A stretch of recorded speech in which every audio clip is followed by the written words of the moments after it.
မလေးရှားမှာကိုကပါအထောက်ထားမှမရှိပဲ Overwa နဲ့နေတဲ့ဆို community member ကကလေးလှုပ်ထားကြပါလုံးကောစံဘဝနဲ့မနေပါနဲ့လူရဲ့ကံဆိုတာကကြိုမသိရပဲနဲ့ရုတ်တရက်ကံအပြောင်းလဲကြုံဆိုရတာမျိုးရှိတတ်ပါတယ်ယူရင်ကရှိတူတိုင်းနဲ့ယူရင်ရဲ့ကျမ်းမာရေးအာမခံကိုလှုပ်ထားစေလိုပါတယ်စီလည်းမကြည့်ပါဘူးစာအုပ်မရှိယူရင်ကမရှိတဲ့သူတွေကတော့ community member ကကလေးကို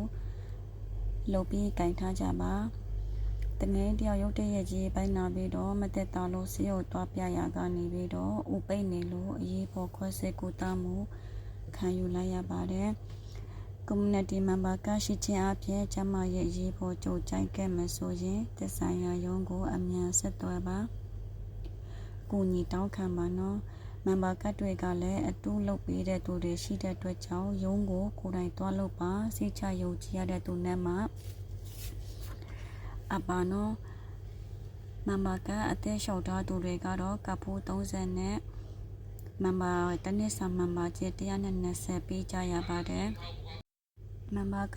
ကိုလာရွှေကိုမကကွာနိုင်ပေမဲ့လည်း member ကအသုံးဝင်တဲ့ຢာတွေအများကြီးရှိပါတယ်အားလုံးကိုချစ်ခင်စွာနဲ့အကြံပြုတာပါ